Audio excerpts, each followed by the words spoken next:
I got hearing aids to find out what my cool friends really thought of me. Growing up, I was about as far away from popular as possible. I was the shy deaf kid who sat in the back of class and communicated through ASL. But for some reason, I was best friends with Cade, Osser, and Wayne, who were literally the coolest guys in school. These were the kids everyone wanted to hang out with, who got invited to every party and had girls constantly trying to talk to them. For some reason, though, they learned sign language for me. They stayed after school for hours practicing signs until they got them right. When other kids would stare at me in the hallways, they would step in front of me like a wall. I wanted to trust them, but a small part of me was always anxious. Why would they be friends with me? A week after my 14th birthday, my mom handed me a small box. I opened it and saw actual hearing aids. I couldn't believe it. I hugged my mom as tight as I could and cried. It was the happiest moment of my life. I put them on and spent a few minutes just taking everything in. Before I left for school, Mom grabbed my arm with this worried look, like she'd been holding something in. Honey, those boys you're friends with are nice, but kids aren't always who they seem. Sometimes they're nice to your face, and she trailed off. Just be careful, okay? I pulled away from her. Mom, they learned an entire language from me. They're my friends. I knew she had a point, but I never wanted to think like that. These guys had proven themselves. I couldn't wait to get to school and surprise them. When I walked into school, I almost fell over. I heard lockers slamming, shoes squeaking. It was overwhelming and amazing at the same time. Around the corner, I saw my friends at their lockers. I was about to walk over and reveal everything when I heard Cade's voice for the first time. He was talking to Iris, the girl I'd liked since 4th grade. Come on, we need to go, Cade said urgently. He can't see us. My stomach dropped. I know, but I feel terrible about this, Iris said. Don't, as long as he doesn't find out. They rushed off down the hallway and into the staff bathroom. I stood there frozen. Cade knew I liked Iris. Mom's words suddenly echoed in my head. I'd planned to surprise them today, show them that I can hear. But now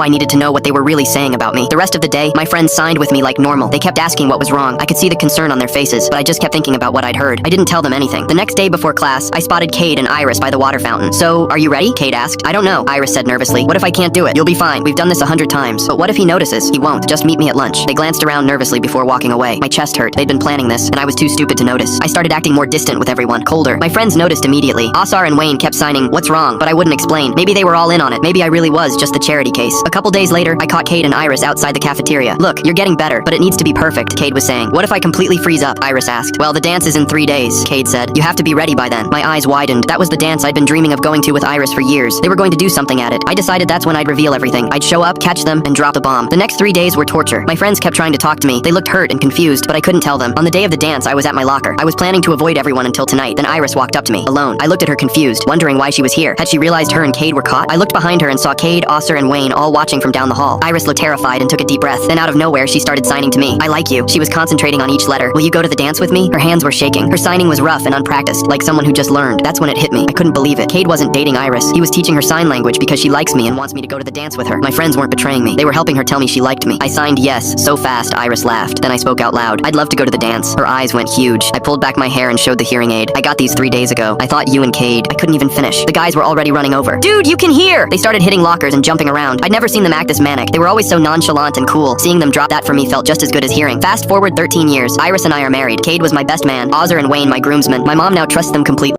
I got hearing aids.